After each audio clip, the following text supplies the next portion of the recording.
I'm Ellie Heim, and I will be performing my self-introductory speech. Before I begin, I would like to show you my audience.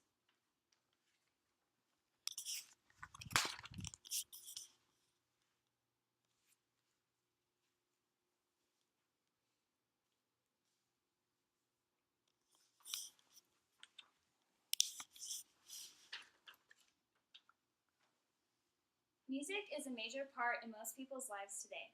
I want all of you to think about a song that takes you back to a place, a time, or just your favorite song. Now, do you have a memory in your head? If you do, that's how I feel every single day. If you don't, you probably just don't listen to music enough. I fell in love with music at a very young age. When I was little, I'd lock myself in my room and sing for hours and hours and hours. Once I grew up a little bit, I got into junior high and started band practice and choir practice. After that, I was involved in school plays and musicals. Music has been such an important part of my life that I thought I'd share it with you today. When I was in school, I always try to make music in my daily life. So in junior high, I went to band and I first learned the flute, then taught myself the clarinet and the saxophone. Also in junior high at home, I taught myself the guitar, as I have right here.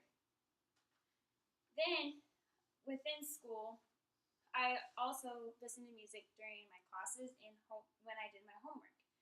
Such in class like math and journalism, our teacher would let us listen to music while we did our homework.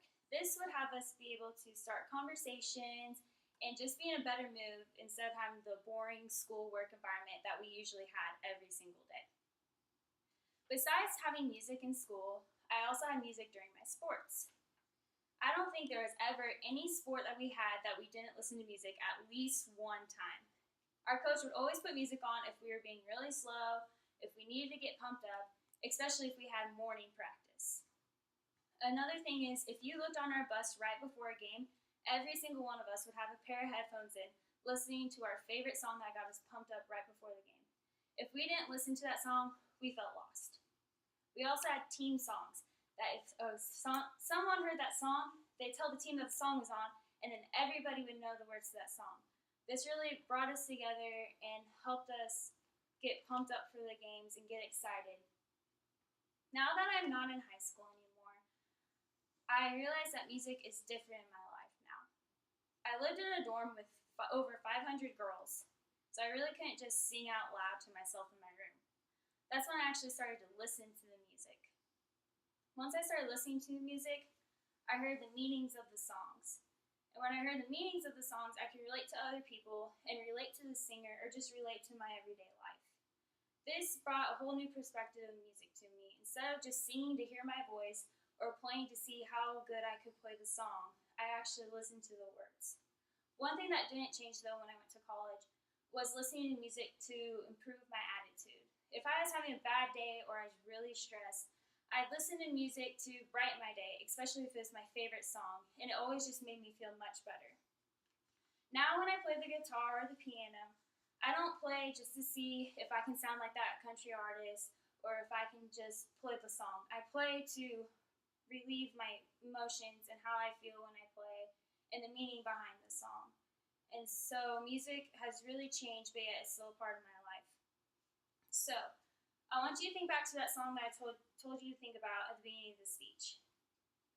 It brought you back to a memory, right?